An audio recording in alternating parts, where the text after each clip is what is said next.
પરમ કૃપાળુ શ્રીજી મહારાજ, બાપાશ્રી, સમસ્ત સદગુરુઓ તથા અનંત દિવ્ય મુક્તોની આ દિવ્ય સભામાં ઉપસ્થિત સર્વે સંતો તથા આપ સર્વે મુક્તોના ચરણોમાં સાષ્ટાંગ દંડવત પ્રણામ સહિત જય સ્વામિનારાયણ.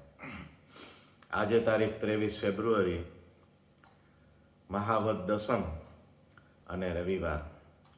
આજનો આપણો જે આ સત્સંગ બ્રહ્મયજ્ઞનો કાર્યક્રમ, રવિવારની સભા, એમાં આપણે હર હંમેશની જેમ મારા ભાગે જ્યારે વાત કરવાની આવે છે ત્યારે એક આત્મનિષ્ઠા અને ભગવાનનું મહાત્મા, જે સ્વરૂપનિષ્ઠા, એ વિષય ઉપર વાત ચાલી રહી છે. તો એમાં આપણે મધ્ય પ્રકરણના જે વચનામૃત છે ત્યાં સુધી પહોંચ્યા છીએ. મધ્ય પ્રકરણનો 10મા સુધી વાત થઈ.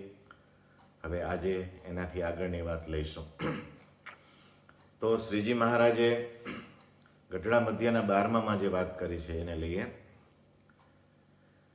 એક સાધનને વિશે સર્વે સાધન આવી જાય એવું એક બળવાન કલ્યાણનું સાધન કહીએ છીએ. જેને પરમપદ પામવા ઈચ્છું તેને કોઈક પોતાને વિશે પુરુષાર્થન રાખવું, પણ છેક નાદાર થઈને બેસવું નહીં. ને એમ વિચાર કરવો છે, જેમ આ દેહમાં 4 અંતકરણ, 10 ઇન્દ્રિયો, 5 પ્રાણ છે, તેમ હું જીવાત્મા છું ને સર્વેથી અધિક છું અને સર્વેનો નિયંતા છું. આ સુરાતન હોવું જોઈએ. નાદાર થઈને બેસવું નહીં. પણ એમ ન માનવું જે હું તુચ્છ છું અને અંતકરણ ઇન્દ્રિયો બળવાન છે, માટે નાદારપણું ત્યાગ કરી પુરુષ પ્રયત્ન કરવો. પુરુષ પ્રયત્ન તો જ થશે, હિંમત તો જ આવશે જો આત્મનિષ્ઠાની દ્રઢતા હશે. એટલે એ જ વાત આવી ને, હું આ દેહ નથી, એનાથી જુદો છું એમ. અને જેટલા કલ્યાણને અર્થે સાધન છે તે સર્વે પુરુષ પ્રયત્ન રૂપી સાધન થકી આવે છે. માટે પુરુષ પ્રયત્ન છે તે જ કલ્યાણને અર્થે સર્વે સાધન થકી મોટું સાધન છે. તો એ પુરુષ પ્રયત્ન શું હતો આની અંદર? તો હું એનાથી સુપિરિયર છું, પહેલું તો એ આવવું જોઈએ. પછી એના ઉપર એ હુકમ ચલાવશે. એટલે આવી વાત ગઢડા મધ્યના 12માં. પછી ભગવાનના મહિમાની વાત કરે છે, સ્વરૂપનિષ્ઠાની વાત કરે છે. તો ભગવાનનું મહાત્મ્ય સારી પેઠે જાણી કલ્યાણના જેટલા સાધન છે તે કરવા પુરુષ પ્રયત્ન કરો. જો મહારાજે કીધું છે કલ્યાણના જેટલા સાધન છે ને એ કરવા. એટલે આપણે એક વખત વાત થઈ છે કે ભગવાનની કૃપા 100% થઈ છે અને આપણા પુરુષ પ્રયત્ન 100% હોવો જોઈએ. એટલે મહારાજનો એ વાતનો અહીંયા આવે છે જો કે કલ્યાણના જેટલા સાધન છે તે કરવા પુરુષ પ્રયત્ન કરવો અને મનને વશ કરવા ભગવાનની મૂર્તિનું ધ્યાન કરવું. હવે શું કરવું એ કે છે એમ. તો મનને વશ કરવા ભગવાનની મૂર્તિનું ધ્યાન કરવું, ક્ષોત્ર વશ કરવા કથા સાંભળવી, ત્વચાથી ભગવાન અને ભગવાનના ભક્તનો સ્પર્શ કરવો, નેત્રને વશ કરવા પરમેશ્વર અને તેના દાસ તેનું દર્શન કરવું, જીવાએ કરી ભગવાનનો પ્રસાદ લેવો અને ભગવાનના ગુણાવાદ ગાવા, અને નાસિકાએ ભગવાનના પ્રસાદી જે પુષ્પાદિક તેનો સુગંધ લે, પણ કુમાર્ગે કોઈ ઇન્દ્રિયોને ચાલવા ન દે, એમ ભગવાન સંબંધી સર્વે ક્રિયા કરે. એટલે આવી રીતે જે આ વાત છે, જો દેહ છે તો આ ઇન્દ્રિયો અંતકણ છે જ. તો હવે એનો જે વિષય છે એ તરફ તો જશે જ. એમ તો વિષયને જ શુદ્ધ કરવા તો શું કરવું? તો એ બધું ભગવાન સંબંધી કરી દેવું. આપણે કંઈ હાથ ફેંકી નહીં શકીએ, જીભને કંઈ કાઢીને દૂર નહીં રાખી શકીએ. તો એ છે જ તો શું કરવું? તો એને ભગવાન સંબંધી ક્રિયામાં જોડી દેવા. અને શ્રીજી મહારાજે આ જ વસ્તુને શું કીધું છે? નૈષ્કર્મ્ય કર્મ કીધું છે. આ વસ્તુને ભગવાન સંબંધી કર્મ કરવા એ નિર્ગુણ છે, નહીં તો એ કેવું છે? સગુણ છે. તો આવી રીતે શ્રીજી મહારાજે ભગવાનનું મહાત્મા સમજીને આ વસ્તુ કરવાની કીધી. મહારાજે શું પોતાના આત્મનિષ્ઠાની દ્રઢતા કરીને એ વસ્તુ આ બધું કરવાનું. અને આમ જો આપણો જો ધર્મના માર્ગે કે આધ્યાત્મિક માર્ગે પ્રગતિ નથી થતી, એના જો મુખ્ય કારણ હોય ને તો એ પંચ વિષયની આસક્તિ છે ને. અહીંયા એ જ શુદ્ધ કરવાની વાત મહારાજે કરી. મહારાજે મોહનું રૂપ શું કીધું? એમ મધ્યનું પહેલું જ આજે મધ્ય પ્રકરણના વચનામાં ચાલુ કર્યામાં તો પંચ વિષયને વિશે જે આસક્તિ એને જ કીધું છે. અને એ જ સૌથી મોટું વિઘ્ન છે. અને સાધન કરવાના છે ત્યારે શું વાત થાય છે? તો પંચ વિષય બાજુ આપણું મન જાય નહીં, આપણો જીવ જોડાય નહીં, એના માટે તો સાધન છે. તો પછી એને ન કરવાની વાત તો હોય નહીં. તો આવી રીતે જે આ વાત છે એ સમજવાની છે. એનો હેતુ છે ને એ જાળવી રાખવાનો છે આપણને, કે એનો હેતુ જે આ છે એ હેતુ ન માર્યો જાય, બસ એટલું જ જાણપણું રાખવાનું. તો આવી રીતે ગઢડા મધ્યના 12મા મહારાજે વાત કરી. હવે ગઢડા મધ્યનું 13મું આપણે સૌ જાણીએ છીએ. આ વચનામૃત તો બહુ અલૌકિક, અને આમને જે આપણે વૃંદાવન સ્વામી તો એને શું કીધું, ગઢડા મધ્યના 13મા વચનામૃતને મધ્યનું મંગલાચરણ. બરાબર, પહેલું મંગલાચરણ તો ગઢડા પ્રથમનું પહેલું અખંડ સ્મૃતિનું, મધ્યમાં આ, અને અંતમાં કયું, આત્મા પરમાત્માનો વેગ લગાવી દેવો, એમાં છેલ્લાનું 39મું. તો એવું આ વચનામૃત જે મધ્ય મંગલાચરણ, એની અંદર જે આત્મનિષ્ઠા અને ભગવાનનો મહિમા છે એ વિશે લેશું. બાકી મહારાજે તો ખૂબ વિસ્તારથી એમાં વાત કરી છે. તો ગઢડા મધ્ય 13માં કીધું મહારાજે, આ સંસારને વિશે સારા પંચ વિષય તથા નરસા પંચ વિષય તે સમવર્તે છે. મહારાજે પોતાની વાત કરી છે, અને આમ મુક્તપણે બોલ્યા છે. ભગવાન પણ એ છેલ્લે મહારાજ બોલે છે, પણ પહેલાં જે વાત કરે છે એ મહારાજ એક જે આપણે જે પ્રેરણા લેવાની હોય એમાંથી ને આપણે પણ એમ કરવાનું હોય એ વાત મહારાજ કરે છે. તો સારા ને નરસા પંચ વિષય સમવર્તે છે. તથા ત્રિલોકોને રાજ કરવું કે ઠીકરું લઈને માંગી ખાવું, હાથીને હોદે બેસવું કે પગપાળા ચાલવું, કોઈ ચંદન પુષ્પ અને વસ્ત્ર ઘરેણા ચડાવે કે ધૂળ નાખે, માન આપે કે અપમાન કરે, સોનું રૂપું હીરો કે કચરો તે સમવર્તે છે. તથા આ હરિભક્ત મોટો છે અને આ નાનો છે એમ નથી જણાતું. તેમજ મારા વિશે સદ્ધર્મ, જ્ઞાન, વૈરાગ્ય છે તેનો ભાર નથી જણાતો. આટલી વાત મહારાજે કરી. થોડુંક વિચારીશું ને તેમ જણાશે. મહારાજે છે ને 4 સ્તરની વાત કરી. એક તો પદાર્થ સ્તરની, તો શું, તો સોનું, રૂપું, હીરો, પદાર્થ સ્તરે બધું કચરો, પદાર્થ સ્તરે સમતા. પછી આગળ આવે, હવે દેહ ઉપર આવ્યા. તો દેહ ઉપર આવે એટલે પેલો સ્થૂળ દેહ, એમાં ઇન્દ્રિય આવે. તો એમાંય મહારાજે શું કીધું કે ત્રિલોકોને રાજ કરવું, ઠીકરું લઈને માંગી કરવું, હાથીને હોદે બેસવું, પગપાળા ચાલવું, આ જે બધા ઇન્દ્રિય સ્તરે જે બધું જે આપણે કરવાનું છે એ બધું સમવર્તે. પછી અંતઃકરણ સ્તરમાં ગયા. તો અંતરમાં શું હોય છે, માન અપમાનનો પેલો આપણે થાય છે. તો માન અને અપમાન એ સમવર્તે છે. એટલે જો મહારાજ આમ આ ઉપર વાત કરે છે એમ. અને ઇન્દ્રિય સ્તરની વાત આવી, અંતકરણની સ્વારની વાત આવી, ત્યારે માન અપમાન અંતકરણમાં જે રાગ છે બધા વિષયના, તો એમાં શું કીધું, સારા પંચ વિષય તથા નરસા પંચ વિષય તે સમવર્તે છે. એટલે એક પછી એક સ્ટેજ ઉપર વાત કરી. અને છેલ્લે તો મહારાજે બહુ અદ્ભુત વાત કરી. આમ ભગવાનના ભક્ત વિશેને હેત પ્રીતિ રાખવાની છે, પણ મહારાજ એ સ્તરે જ્યારે પહોંચે છે ને જ્યારે ભગવાન વિના કાંઈ નથી રહેતું, ત્યારે તો મહારાજ એમ કહે છે, આ હરિભક્ત સારા છે અને આ હરિભક્ત નાનો છે કે આ મોટા છે એવું નથી જણાતું. આ તો એક દિવ્ય ભાવની હવે ટોચ ઉપર ચાલે ગયા મહારાજ. એટલે ક્ષમતાની વાત આવે ત્યારે પદાર્થથી કરી અને છેક ઉપરના લેવલ સુધીની મહારાજ અહીંયા વાત કરી, એ બધું સમવર્તે છે. હવે મહારાજ એનું કારણ કે છે, બરાબર. હવે આ વાત થઈ, પછી ગુણની વાત. ગુણ તો દિવ્ય કહેવાય, ચૈતન્ય કહેવાય. તો ધર્મ, જ્ઞાન, વૈરાગ્ય અને ભક્તિ, આ 4 ગુણ તો એકાંતિકપણું છે. મહારાજ હવે ત્યાં પણ કહે છે કે આ 4 ગુણ અમારામાં સદાય વર્તે છે, એનો પણ અહંકાર અમને નથી, એનો પણ ભાર નથી. એટલે વાત ક્યાં જઈને ઊભી રહે છે એમ. આવી અદ્ભુત વાત મહારાજે કરી. હવે મહારાજ કહે છે આવું થાય છે એનું કારણ શું છે. માટે મારે વિશે સદ્ધર્મ, જ્ઞાન, વૈરાગ્ય છે તેનો ભાર નથી જણાતો. તેનું કારણ એ છે જે હૃદયકાશને વિશે તે જ છે, તેને વિશે મુક્તોય સહિત ભગવાનની મૂર્તિને અખંડ દેખીએ છીએ. મહારાજ કે આવું થાય છે એનું કારણ આ છે કે તેજને વિશે મૂર્તિ છે એને અમે અખંડ દેખીએ છીએ. અને એ તેજને આત્મા કહીએ, બ્રહ્મ કહીએ, અક્ષરધામ કહીએ. એટલે મહારાજે આ શબ્દ આપ્યા અક્ષરધામના પર્યાય શબ્દો બીજા. ઉપનિષદમાં પણ વાત છે બ્રહ્મ માટે આત્મા શબ્દ વપરાયો છે. એટલે ક્યારે કયો શબ્દ વપરાયો એનો વિવેક હોવો જોઈએ આપણે. એટલે મહારાજે અહીંયા એવું કીધું એ જે તેજ છે એ કોનું છે, મૂર્તિનું છે. એને શું કહીએ, આત્મા કહીએ, બ્રહ્મ કહીએ, અક્ષરધામ કહીએ.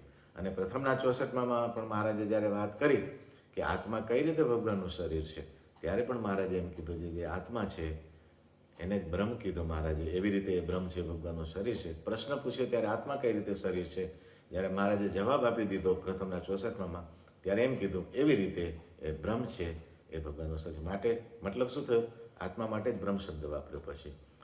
અને આગળ જતાં મહારાજે પ્રથમના 64માં એમ કીધું એને દ્રષ્ટા કીધું. શું કીધું? એને દ્રષ્ટા કીધું, સૂર્યનું દ્રષ્ટાંત આપીને. અને ભગવાન તો એ દ્રષ્ટાના પણ દ્રષ્ટા છે. એટલે અહીંયા આત્મા, બ્રહ્મ અને અક્ષરધામ શબ્દ વાપર્યો. પ્રથમના ચોસઠમાં આત્મા, બ્રહ્મ અને દ્રષ્ટા શબ્દ વાપર્યો. એક જ વાત થઈ છે બંને વચનામૃતમાં. એટલે ગઢડા મધ્યના 13માં જ્યારે આત્મનિષ્ઠાની વાત આવે ત્યારે આ વાત, આ લેવલની જે આત્મનિષ્ઠા શ્રીજી મહારાજ કીધી, બહુ જ ટોપ લેવલની. હવે ભગવાનનો મહિમા, તેજની વાત આવી ગઈ. અને એ તેજને વિશે મૂર્તિ છે તેને પરબ્રહ્મ કહીએ, પુરુષોત્તમ કહીએ. તે જીવોના કલ્યાણાર્થે આ લોકને વિશે મનુષ્ય જેવા જણાય છે, તો પણ મનુષ્ય જેવા નથી, અક્ષરધામના પતિ છે. પછી એક તત્વ, બે તત્વની બધી વાત કરી છે મહારાજે, એટલે જ કીધું ને વચનામૃત વિસ્તારપૂર્વક છે. પણ ભગવાનનો મહિમા તો એ અક્ષરધામના પતિ છે, આ લોકમાં આવ્યા છે, મનુષ્ય જેવા છે તો પણ.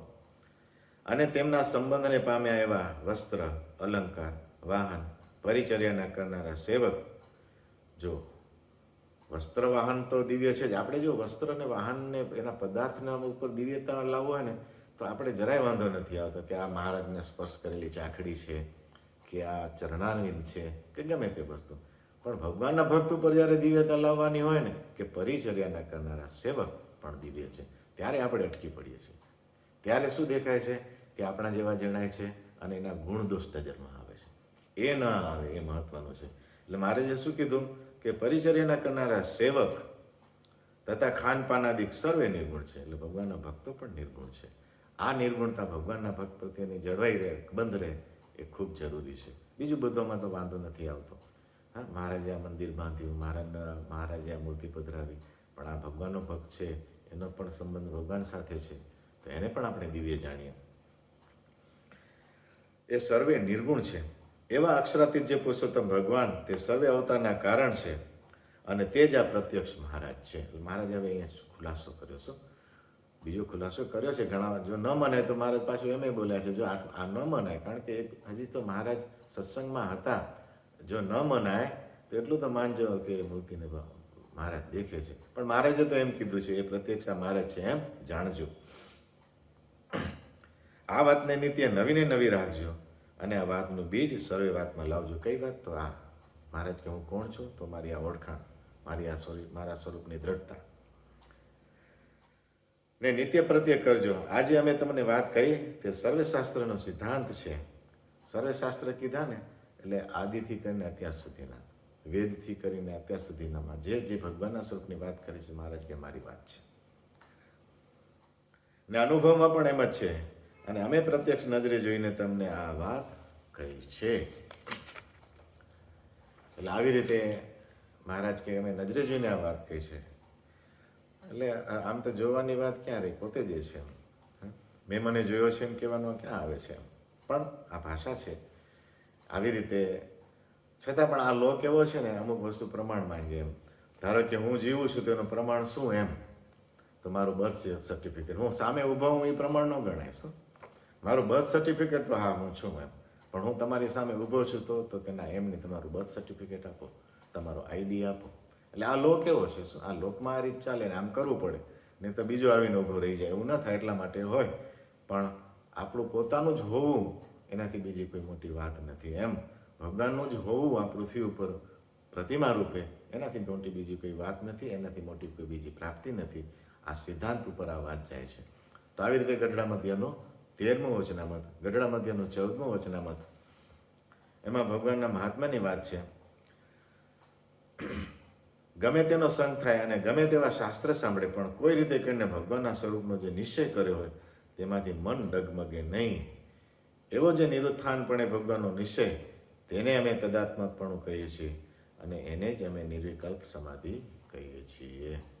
મધ્યના 13માં આગલે દિવસે વાત કરી, પછી બીજે દિવસે મહારાજે વાત કરી કે આવી રીતે અમારા સ્વરૂપને વિશે જે નિષ્ઠા અને સમજણ, એ જ નિર્વિકલ્પ સમાધિ છે. નાડી પ્રાણ ખેંચાય એ વાત બીજા નંબરની છે. નાડી પ્રાણ ખેંચાય તો મહારાજે એને એટલું બધું મહત્વ નથી આપ્યું. પણ સમાધિમાંથી બહાર આવે ત્યારે પછી મહારાજ કીધું એ તો પાછું ચાળચું છે એમ. પણ ભગવાનના સ્વરૂપનો જે નિશ્ચય એક વખત થઈ ગયો અને બદલાય નહીં, મહારાજ કે અમે એને નિર્વિકલ્પ સમાધિ કહીએ છીએ. ને એવી જાતને જેને નિર્વિકલ્પ સમાધિ થઈ હોય તે સંતનું સ્વરૂપ પણ નિર્ગુણ બ્રહ્મ છે. આવું જેનો નિશ્ચય થયો છે ભગવાનના સ્વરૂપને એને પણ નિર્ગુણ બ્રહ્મ કીધા મારે. આગળ જે વાત આવી ને પરિચર્યાના કરનારા જે સેવક એ પણ નિર્ગુણ છે, તેમ અહીંયા કને આવી સમજણવાળા જે ભગવાનના ભક્ત છે એ પણ નિર્ગુણ બ્રહ્મ છે. અને એવા અડગ નિશ્ચયવાળા જે સંત તે નિવૃત્તિ માર્ગ કે પ્રવૃત્તિ માર્ગને વિશે તો પણ એનું નિર્ગુણ જ સ્વરૂપ છે. આ લોકમાં નિવૃત્તિ માર્ગ અને પ્રવૃત્તિ માર્ગ, નિવૃત્તિ માર્ગ એટલે સંત જે સાંખ્ય યોગનો માર્ગ અને પ્રવૃત્તિ માર્ગ એટલે ગ્રસ્તાશ્રમ જે કર્મયોગ એ માર્ગ ગમે તે માર્ગમાં હોય પણ એ નિર્ગુણ બ્રહ્મ છે. આવું જે ભગવાનના સ્વરૂપનું જ્ઞાન તે જેને થયું હોય તેની થોડી બુદ્ધિ હોય તો પણ તેને મોટી બુદ્ધિવાળો જાણવો. અને આવું ભગવાનના સ્વરૂપનું જ્ઞાન જેને ન હોય અને શુદ્ધો ત્યાગી હોય અને કામ ક્રોધ લોભાદી ટાળ્યાના સાવધાન વર્તતો હોય. હવે જો એને ભગવાનના પ્રાપ્તિની પાછી ઈચ્છા છે, એ સાધનો કરે છે, પણ આ સમજણ નથી. શું નિરુત્થાનપણે જે સમજણ છે ને કે આ ભગવાન છે એ નથી ને ભલે બીજા સાધન કરે છે તો પણ એને ટાળ્યા નહીં ટળે. એટલે એ સાધનથી જે પેલા જે દોષ છે કામ ક્રોધ એ ટળવાના નથી.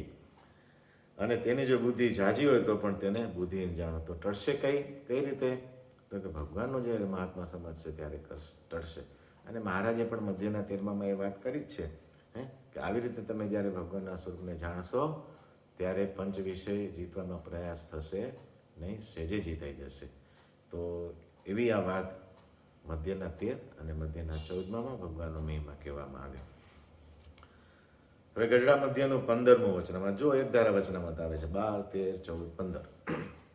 વાત થોડીક ક્યારેક જુદી રીતે કરી હોય પણ વાત એ ભગવાનના સ્વરૂપની હોય અને આત્મનિષ્ઠાની હોય. તો આમાં મહારાજ એવું કીધું, ભૂંડા સ્વભાવને વિશે જ્યાં સુધી શત્રુપણું નથી થયું ત્યાં સુધી બીજા ગમે તેટલા જાતના વિચાર કરે પણ કામાદિક સ્વભાવરૂપી શત્રુ નાશ પામતા નથી. ભૂંડા સ્વભાવને વિશે જ્યાં સુધી શત્રુપણું નથી. એ શત્રુપણું ક્યારે થાય? દેહ પ્રત્યેથી અભાવ થાવો. તો એ દેહ પ્રત્યેનો અભાવ એ જ આત્મનિષ્ઠા છે. ફરી પાછી એમ બીજા વિચારો ગમે એટલા કરે ને, આત્મા વિચાર ન કર્યો તો ઘણા વિચારો કર્યા, હું શું કરું, આમ કરું, તેમ કરું, ફલાણું કરું, ઢીકડું કરું, પણ આત્મવિચાર ન કર્યો તો એમ. તો આવી રીતે મહારાજે ગરડા મધ્યના 15માં વાત કરી કે એના સાથે જ્યાં સુધી શત્રુપણું નથી થયું. આગળ જે વાત આવી ને શત્રુ જાણવા, આ દેહ ઇન્દ્રિયો અંતકરણને શત્રુ જાણવા, જ્યાં સુધી એ નથી થયું ત્યાં સુધી એ બધા ટળશે નહીં. કામાદિક સ્વભાવ છે એ ટળશે નહીં. અને એ થવા માટેનું જરૂર છે આત્મવિચાર. એટલે મધ્યના 15માં આ વાત કરીએ. ગઢડા મધ્યનું 16મું, પંચ વિષય સન્મુખ ઇન્દ્રિયોની જે તીક્ષ્ણતા તેને ટાળ્યાના 100 ઉપાય છે. આપણા ઇન્દ્રિયો અંતકરણ પંચ વિષય બાજુ ખેંચાય છે, અનુભવ છે બધાને, એનો 100 ઉપાય છે. આમ જોવા જાવ ને તો ગઢડા મધ્યનું 16મું વચનામત છે ને એ સ્વરૂપ નિષ્ઠા માટેની વાતનું એક વચનામત છે. અને આ જે વાત છે ને પંચ વિષય સન્મુખ એ મહારાજે વાત પછી કરી છે.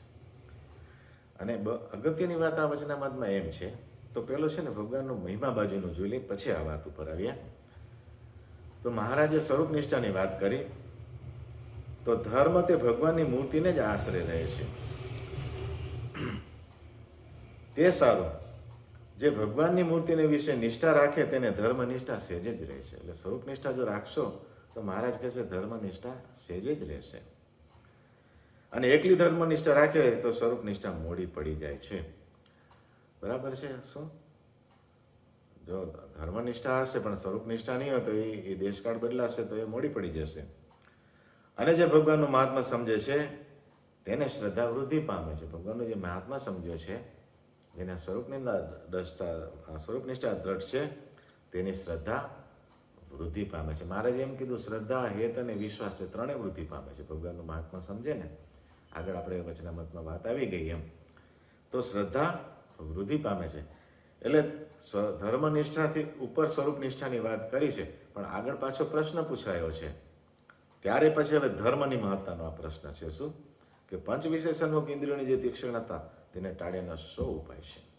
એટલે એ કરવાનું તો છે જ પાછું એમ. ભગવાનના સ્વરૂપનો નિશ્ચય છે એ મોટી વાત છે. એ મધ્યના 14માં કીધું, બરાબર.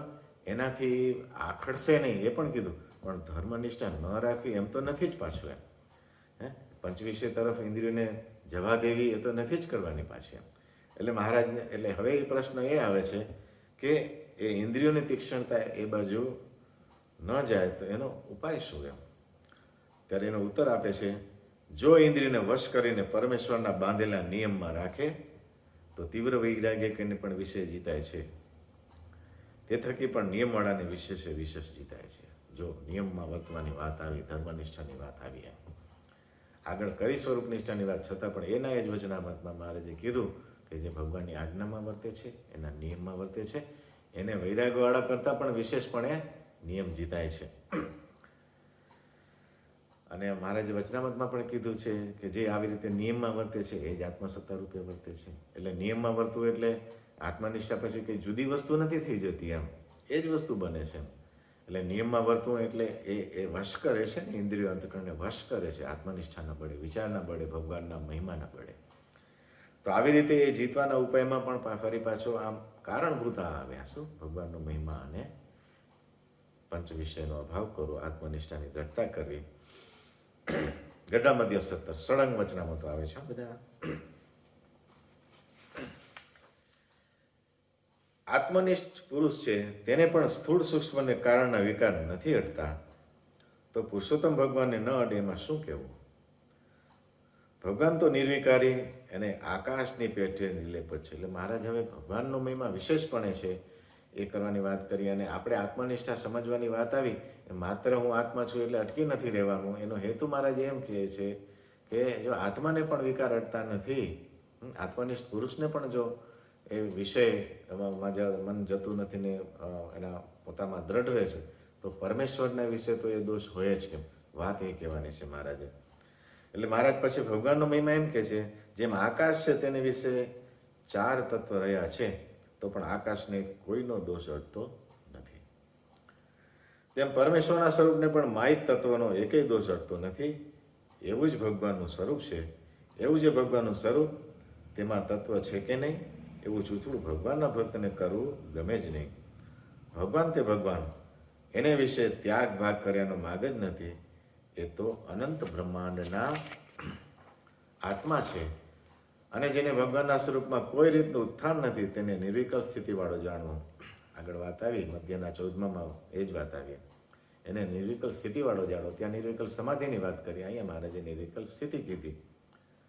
એને સ્થિત પ્રજ્ઞા જાણો. સ્થિત પ્રજ્ઞા આ ભગવદ્ ગીતાનો શબ્દ છે, એકાંતિકપણું એને કહે છે. અને જે પુરુષને ભગવાનને વિશે એવી દ્રઢમતી છે, તેને ભગવાન સર્વે પાપ થકી મુકાવે છે. હવે જો આવી રીતે જે સમજો, એનામાં જો કંઈક પાપ હોય ને તો ભગવાન કે એને ભગવાન મુકાવે છે. અર્જુનને કીધું ને, સર્વધર્મ પરિત્યજ્ય મામ કે શરણમ વ્રજ અહમ તમ સર્વ પાપેભ્યો મોક્ષયામિ મા શુચ. તું બધું છોડી દે, મારા શરણે આવી જાય, તારા બધા પાપ હું બાળી નાખીશ. પણ એનો મતલબ પાપ કરવો એવું નથી થતો. આ ભગવાનનો આ બાજુનો જે છે ને, ભગવાનનો મહિમા જ કહેવાતો હોય. ઘણી વખત આવા શબ્દો હોય છે ત્યારે ભગવાનનો મહિમા શું વસ્તુ છે એ ભાર આપવાની વાત થાય છે. એટલે મહારાજ કહે છે એ સર્વે પાપથી મુકાવે છે ભગવાન એને, અને અભયપદ આપે છે. આવી જેને ભગવાન વિશે દ્રઢ મતિ છે, તે જ ભગવાનના ભક્તનું મહાત્મા જાણે છે. અને દ્રઢમતીવાળા ભક્ત હોય તેને ઓળખે પણ ખરા. અને ભગવાનનું સમર્થપણું હોય તેનું ગાન કરે, તેમજ અસમર્થપણું હોય તેનું પણ ગાન કરે, તેમજ યોગ્ય ચરિત્રનું ગાન કરે, તેમજ જે અયોગ્ય ચરિત્ર જણાતું હોય તેનું પણ ગાન કરે. જ્યારે ભગવાનના મહાત્માની વાત આવે ને, એટલે આ ગયા વખતે પણ આ વાત થઈ હતી, 2 દ્રષ્ટિથી કહેવાતું હશે. એક તત્વે કરીને ભગવાનના સ્વરૂપને જાણવું એ, અને બીજું એના ચરિત્રમાં લેશ માત્ર સંશય ન કરવો. આ બે એટલે આ એના ચરિત્રમાં સંશય ન કરવો એ ભક્તિ ગુણ જેવું થયું. અને તત્વે કરીને જે ભગવાનના સ્વરૂપને જાણવું એ જ્ઞાન માર્ગનું અંગ થયું. એટલે જ્ઞાન અને ભક્તિનો જે સમન્વય કરવો એ બહુ અદ્ભુત વાત છે, અને શ્રીજી મહારાજે એ કર્યું છે. એટલે મહારાજે જ્યારે ભક્તિની વાત કરી ત્યારે પણ એવું જ કીધું ને, મહાત્મા જ્ઞાનને સહિત જે ભગવાનમાં સ્નેહ તેને ભક્તિ કહીએ. એટલે આવી રીતે બંને બાજુ, તત્વ બાજુ, ચરિત્ર બાજુ, લીલા બાજુ. એટલે ભગવાન અયોગ્ય ચરિત્ર જણાતો હોય તેનું પણ ગાન કરે, પણ યોગ્ય અયોગ્ય એવો ઘાટ ઘડે નહીં. જેમ આગળ કીધું ને, તત્વ છે કે નહીં એવું નહીં, અને યોગ્ય અયોગ્ય ચરિત્ર છે એવું પણ નહીં. એવો જે ભગવાનનો ભક્ત હોય તેને પુરુષોત્તમના સ્વરૂપને વિશે સ્થિત પ્રજ્ઞ જાણવો. અને જેને એવી પુરુષોત્તમના સ્વરૂપને વિશે દ્રઢ નિષ્ઠા થઈ, તેને તેથી ઉપરાંત બીજું કંઈ સમજવાનું રહ્યું નથી. આવું જેને થયું, હવે એને બીજું કંઈ સમજવાનું રહે, સમજવા માટે કંઈ કરવાનું નથી. છતાં પણ આ લોકમાં છીએ તેની આજ્ઞામાં સાધા રહીએ. આ મહારાજની એક ડિમાન્ડ છે. એટલે આવું આ વચનામત ગઢડા મધ્યનું 17મું, હવે ગઢડા મધ્યનું 19મું વચનામત. લગભગ 10 વચનામત જેવું ચાલે છે. તો એમાં ભગવાનનો મહિમા એમ કે છે, શ્રી કૃષ્ણ નારાયણ એવા જે પુરુષોત્તમ ભગવાન, તેના જે અવતાર તે ધર્મના સ્થાપનને અર્થે તથા બ્રહ્મચર્ય, અહિંસાદિક ધર્મ, આત્મનિષ્ઠા, વૈરાગ અને મહાત્મ્ય સહિત ભક્તિ એ 4 ગુણે સંપન્ન એવા જે પોતાના એકાંતિક ભક્ત, તેને દર્શન દેવાને અર્થે ને તેમની રક્ષાને અર્થે તથા અધર્મનો ઉછેદ કરવાને અર્થે તથા દેવ મનુષ્યાદિકને વિશે એ ભગવાનના અવતાર થાય છે. તે અવતારને વિશે પતિવ્રતાના જેવી અનન્યપણે નિષ્ઠા રાખવી. જ્યારે જે અવતાર થયા ભગવાનના, તો એ જે ભગવાનના અવતાર છે એનો હેતુ મહારાજે કીધો આ બધો છે. તો એના વિશે પતિવ્રતાની નિષ્ઠા જે સમય થઈ એમને વિશે રાખવી, એવી મહારાજે વાત કરવી. તેમની હેતે કરીને માનસી પૂજા તથા દેહ કરીને 9 પ્રકારે ભક્તિ કરવી. અને જ્યારે એ શ્રી કૃષ્ણ નારાયણના અવતાર પૃથ્વીને વિશે પ્રગટ કહેતા મનુષ્ય રૂપે ન હોય, તો તેની જે પ્રતિમા તેની પૂજા મને કરીને તથા દેહ કરીને ચંદન, પુષ્પ, તુલસી આદિ સામગ્રી વતે કરવી. હવે અગત્યની વાત મહારાજે કરી કે મનુષ્ય રૂપે ન હોય ત્યારે શું કરવું? ત્યારે એની પ્રતિમાની પૂજા કરવી. શું મહારાજે આ બહુ ઠોસપૂર્વક મહારાજે વાત કરી છે. શિક્ષાપત્રીમાં પણ મહારાજે આ જ વાત કરી છે. એ શિક્ષાપત્રીનો જે શ્લોક છે એનું જ અહીંયા ઉદ્ઘોષ જણાય છે આ વાતમાં, કે ભગવાનના અવતાર જે સમય થયા છે એના વિશે પતિવ્રતાની ભક્તિ જેને જે મળે એક રાખે. આપણને આજે છે એના બધા અવતારના અવતારી એવું જે સ્વરૂપ મળ્યું છે. એટલે આપણને શ્રીજી મહારાજને વિશે એ પતિવ્રતાની ભક્તિ રાખવી. હા, અને એ મનુષ્ય રૂપે ન હોય ત્યારે શું કરવું? તો પ્રતિમાની પૂજા કરવી તથા દેહ કરીને ચંદન, પુષ્પ, તુલસી આદિ સામગ્રી વતે કરવી. પણ ભગવાન વિના બીજા દેવની ઉપાસના કે ધ્યાન ન કરવું.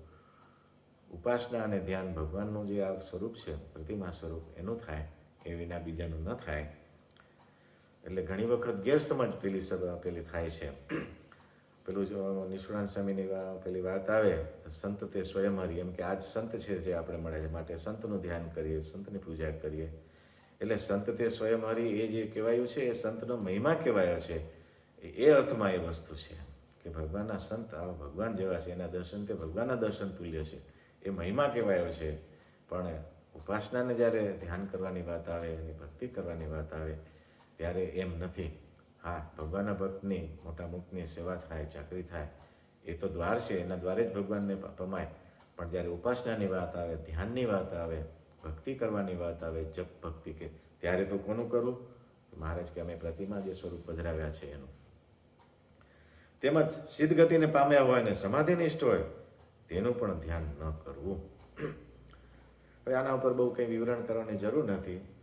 પેલું કે છે ને, સમજદાર કો ઈશારા ફી કાફી હે. સમજદાર હશે સમજી જશે, નહીં સમજે તો ક્યારે નહીં સમજે. એટલે મહારાજે આ બહુ ઠોસપૂર્વક કીધું છે. શિક્ષાપત્રીમાં પણ આ જ વાત કરી છે કે બ્રહ્મવેતા હોય તો પણ એનું ધ્યાન ન કરવું. અને પોતપોતાના વર્ણાશ્રમના ધર્મને વિશે દ્રઢપણે વર્તવું. આ વર્ણાશ્રમની ધર્મની વાત આવે ને ત્યારે આમ જોવા જાવ તો વર્ણાશ્રમના ધર્મની પ્રાપ્તિ અલ્પ છે, પણ મહારાજે એને નિગ્લેક્ટ નથી કર્યા. શિક્ષાપત્રીની અંદર પણ એક શ્લોક છે, પરધર્મનું આચરણ ન કરવું ને એ વર્ણાશ્રમના ધર્મના સેન્સમાં છે. ઘણી વખત એમ સમજે કે પરધર્મનું આચરણ ન કરવું એટલે માની લો કે કોઈક પંથને માનતો હોય અને કંઈક શ્રેષ્ઠ વસ્તુ મળે. માની લો કે મતવાદીઓ હતા, એનો છોડીને સ્વામિનારાયણમાં આવે તો એને ધર્મ ત્યાગ્યો, એમ નથી. પોતાના ધર્મનો ન છોડો એ સેન્સમાં નથી, એ વર્ણાશ્રમના ધર્મના સેન્સમાં છે. કે માની લો કે વૈશ્ય છે કે શૂદ્ર છે તો એના ધર્મ છે, અને બ્રાહ્મણનો ધર્મ ઊંચો કહેવાય. પણ એ કેસમાં મહારાજે એમ કીધું છે કે બીજો શ્રેષ્ઠ ધર્મ હોય તો પણ એનું આચરણ ન કરવું, પોતાના ધર્મનું આચરણ કરવું. એટલે વર્ણાશ્રમનો ધર્મની જ્યારે વાત આવે છે ત્યારે સ્વધર્મની જે વાત આવે છે કે ભૌતિક સ્તરે જ્યારે વાત આવે ને ત્યારે સ્વધર્મ, દેહના સ્તરે જ્યારે વાત આવે ત્યારે બીજા કરતાં પોતાનો ધારો કે ન્યૂન હોય છતાં પણ પોતાનો ધર્મ કલ્યાણકારી છે, પેલો ધર્મ કલ્યાણકારી નથી. એ વાત મહારાજે કરી. વર્ણાશ્રમના ધર્મ વિશે દ્રઢપણે વર્તવું. એટલે આવી રીતે આ વાત છે. વર્ણાશ્રમના ધર્મ વિશે દ્રઢપણે વર્તવું ત્યારે એકબીજાને ન્યૂન કહેવાની વાતમાં નથી આવતો. એ આ એક બહુ જટિલ વસ્તુ છે, એનો બહુ આમ તો વિસ્તાર માંગે છે. પણ ત્યારે એનો અર્થ એમ છે કે પોતાના ભાગે જે આવી પડેલો ધર્મ છે એને નિભાવવો. માની લો કે નોકરી કરતા હોઈએ, બરાબર. નોકરી આમ જોવા જાવ તો એ શુદ્ધનો ધર્મમાં જ ગણાય, આમ જોવા જાવ તો, આ લોકની દ્રષ્ટિએ જોવા જાવ તો, કારણ કે લોકોની સેવા કરવાની છે, શુદ્ધના ધર્મમાં સેવા કરવાના જ છે. તો પણ એને પછી એમ ન વિચારે કે ના ના, આ તો આમાં આ બીજી માથાકૂટમાં ક્યાં પૂરું, આ બધાને, આ તો બધા આવા માણસો છે ને આની સેવા કરવાથી શું વળે, તારો ધર્મ સેવા કરવાનો છે. અર્જુનને એ જ તો વસ્તુ બની હતી ને, કે પોતાનો ધર્મ ભૂલી ગયો, ક્ષત્રિયપણું ભૂલી ગયો. એટલે કૃષ્ણએ આખી એ વાત સમજાવી, તારો ધર્મ ક્ષત્રિયનો છે, તું ક્ષત્રિય રાખ, તને પાપ નહીં લાગે, તું બીજા ધર્મ છોડી દે. એ વખતે જે વાત કરતો હતો એ બીજા ધર્મની વાત કરતો હતો. શું કહેતો હતો કે મારે લડાઈ નથી કરવી, મારે તો હવે જંગલમાં તપ કરવું છે, આ કરવું છે, તે કરવું છે. એટલે એ જે વાત છે એ આ ધર્મની વાત છે, એ છોડવાનો નથી. પોતાનો જે વર્ણનનો ધર્મ છે એ છોડવાનો નથી. વર્ણાશ્રમમાં જે બીજા પણ ધર્મ છે એની મર્યાદાઓ છે એ સાચવવાની છે. પણ એ વાત આખી એકબીજાને નીચ ઊંચ કહેવાની વાત ઉપર જાય ત્યારે અનર્થ થાય છે, એ વાત સમજવાની છે. તો આવી રીતે આત્મનિષ્ઠા અને ભગવાનનું મહાત્મા જે સ્વરૂપ નિષ્ઠા, એની વાત આપણે ગઢડા મધ્યના 19 સુધીમાં પહોંચ્યા છીએ. આગળની વાત હવે આગળ જ્યારે અવકાશ આવશે ત્યારે કરશું. આમ જોવા જાઓ તો હવે જે દશાબ્દી મહોત્સવ નજીક આવી રહ્યો છે ત્યારે વિચાર એવો થાય છે કે થોડીક એ સંબંધી પછી વાતો કરશું, અને આ જે આત્મનિષ્ઠા અને ભગવાનના સ્વરૂપની વાત એ ઉત્સવ પૂરો થઈ જાય પછી લેશું. તો આવો એક વિચાર છે. તો એ ઉત્સવ તો આવી રહ્યો છે 8 મેથી 12 મે. એ પહેલાં આવતા મહિને એ ઉત્સવ સંબંધી જે બ્રહ્મયજ્ઞ થાય છે, બ્રહ્મસત્ર યોજાય છે, તો 3જી તારીખના સુરેન્દ્રનગર મધ્યે છે, 3જી માર્ચ અને 31 માર્ચના છતેડી બળદિયામાં છે. તો હવે પછીનો જે રવિવાર આવશે ત્યારે એ 3જી તારીખ હશે. સર્વે પધારજો સુરેન્દ્રનગર. અને 31 તારીખે બળદિયામાં હશે. વચ્ચે પણ કોઈ આયોજન કરશે તો એ પણ પછી જાણ કરશું. પણ અત્યારે આ વાતની બહુ સૌ ધ્યાનમાં રાખજો. અને એક વાત છેલ્લે થોડી કરી દેવી છે. આત્મનિષ્ઠા અને ભગવાનનું મહાત્માની વાત આવી છે, થોડીક સત્સંગથી જુદી રીતે કરવી છે. તો એક વખત સ્વામી વિવેકાનંદ જ્યારે વિશ્વ ધર્મ પરિષદ પછી ત્યાં હતા અમેરિકા, ત્યારે એક વ્યક્તિએ એમને એવું પૂછ્યું કે તમારો જે હિન્દુ ધર્મ છે એમ તમે શ્રેષ્ઠ કયો છો, એમ દિગ્વિજય તો કર્યો જ તો ને, તો પછી ગરીબી શું કામ છે તમારે ત્યાં?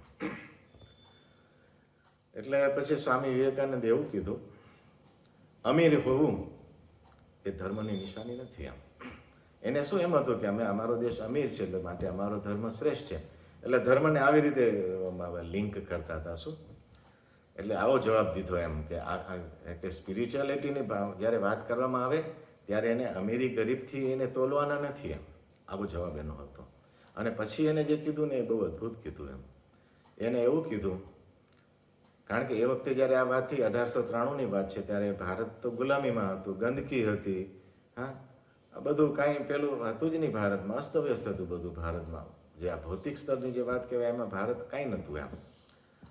તો એ સમય પ્રમાણે તો સરખામણી પણ થાય નહીં એમ અમેરિકા જોડે, એવું હતું એમ. આજે કાંઈક અંશે હજી થાય, આઝાદ થયો પછી જે વિકાસ થયો છે ભારતનો, પણ ત્યારે તો એવું હતું. ત્યારે એને એવો જવાબ દીધો કે આ આલિશાન બંગલાઓ, હા, આ આલિશાન તમારી યુનિવર્સિટીઓ, આ આલિશાન તમારા દવાખાનાઓ અને સ્વચ્છતા ને આ બધું દેખાય છે, હે, even then yet you are no near to divinity. આવું હોવા છતાં તમે દિવ્યતાની જરાય નજીક નથી. એટલે દિવ્યતાની જે વાત આવે છે ત્યારે આનાથી દિવ્યતા નથી, આવું એમને કીધું એમ. You are no near to divinity એમ.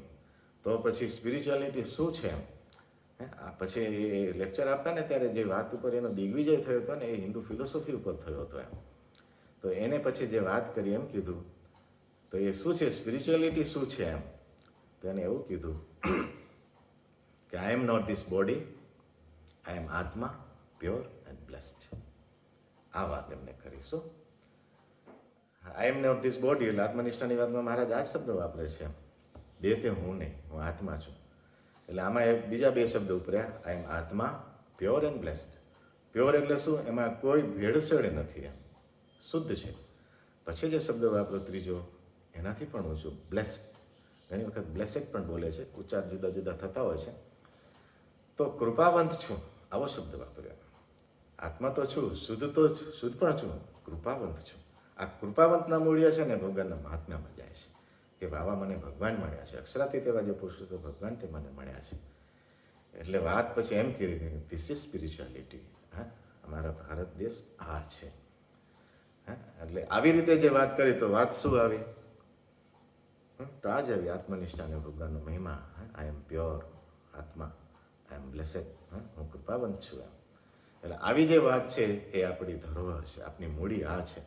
એટલે આપણે ઘણી વખત આપણો પણ આ વાત એટલા માટે કરું છું, આપણે પણ ઘણી વખત છે ને આપણી આધ્યાત્મિકતાના જે આ મૂળિયા જે છે ને આ છે આત્મનિષ્ઠા અને ભગવાનનો મહિમા એ છે. આપણા એથિક્સ છે ને આ છે, નહીં કે પેલી ભવ્યતા એમ.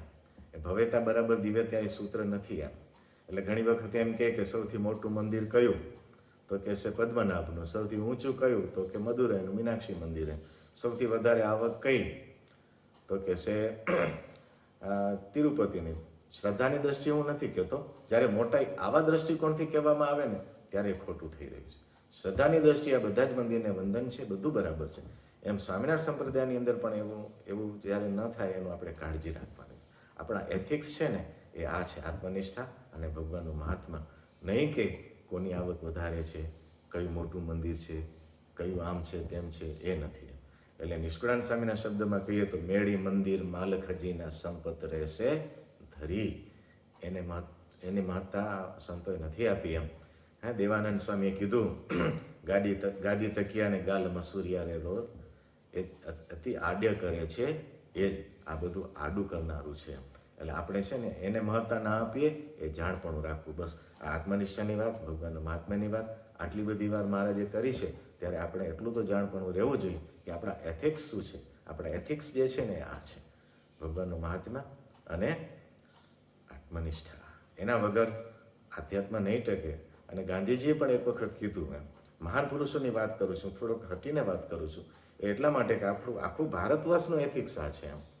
તો ગાંધીજીએ એમ કીધું, કદાચ હિન્દુ ધર્મ નાશ પામી જાય, કદાચ ન પામે, એ બને નહીં, પણ એને પણ એવો જ શબ્દ કદાચ, પણ ઈશાવાસ્ય ઉપનિષદનું જો એક જ વાક્ય જીવંત રહેશે તો હિન્દુ ધર્મ એમાંથી પાછો બેઠો થઈ જશે. આવું ગાંધીજીએ કીધેલું. ઈશાવાસ્ય ઉપનિષદનું વાક્ય એટલે પૂર્ણમદમ જે છે, પૂર્ણમદ પૂર્ણમિદમ પૂર્ણમુદચ્યતે જે વાક્ય છે એ એક વસ્તુ રહેશે ને તો એ હિન્દુ ધર્મ ઊભો રહેશે. તો એમાં શું વાત છે? એ પૂર્ણમદ પૂર્ણમિદમ વાત શું છે? આત્મા પરમાત્માની તો વાત છે, એમાં એક પૂર્ણ છે આત્મા. એમાંથી જે એનો જે અંશ કહેવાય એ અંશની રીતે ભલે એમાં વાત કરી છે, એ ગુણથી જોવાનો. આપણે સોનાનો ટુકડો સોનાની રીતે ન જોઈ, એ પૂર્ણ છે. આ વાત જો ટકી રહી તો હિન્દુ ધર્મ પાછો બેઠો થઈ જશે. એટલે આજે આ વાત મારે આજે બે દ્રષ્ટાંતો દીધા વિવેકાનંદ ગાંધીજીનો હેતુ એટલો જ છે કે મહારાજ જે વાત કરે છે આત્મનિષ્ઠા અને ભગવાનનું મહાત્મા, એ કેટલી બધી વાત મહારાજે વાત કરી છે. એટલે આપણે આ વસ્તુને સતત અનુસંધાન રાખીએ કે આપણા એથિક્સ આ છે, આને આપણે જીવંત રાખીએ. આપણી જવાબદારી છે આ વસ્તુની, બરાબર છે. અને અધ્યાત્મ જ્યારે કહેવાય છે ને ત્યારે એ જ વસ્તુ કહેવાય છે કે આપણે આના ઉપર કેટલા સ્થિર રહ્યા છીએ. અને વૃંદાન સ્વામીએ પણ જ્યારે વાત કરી છેલ્લાનો 39માં આત્મા પરમાત્મામાં વેગ લગાડવો, આજ તો કરવાનું છે, બીજું શું કરવાનું છે, બરાબર. આ છે કારણ સત્સંગ. તો આવી રીતની આજની આ વાત ભગવાનનો મહાત્મા, સ્વરૂપનિષ્ઠા અને આત્મનિષ્ઠા. આત્મનિષ્ઠા આત્મજ્ઞાનમાં પરિણમે છે, સ્વરૂપનિષ્ઠા ભગવાનના સ્વરૂપના અનુભવ જ્ઞાનમાં પરિણમે છે. બસ આ નિષ્ઠા રાખશું તો એનું પરિણામ આ વસ્તુ છે, બરાબર છે. તો આવી રીતે આજની આ વાત અને ઉત્સવની વાત કરી. હવે આપણે મુનિ સ્વામીના આશીર્વચન લેશું, ત્યારબાદ 2 મિનિટની ધૂન કરીશું. આ સભાનો રાજીપો ઈચ્છી હું મારી વાણીને વિરામ આપું છું. અસ્તુ. જય સ્વામિનારાયણ. સહજાન સ્વામી મહારાજની જય, બાપા શ્રીની જય, સદગુરુ શ્રીની જય, સ્વામિનારાયણ ભગવાનની જય.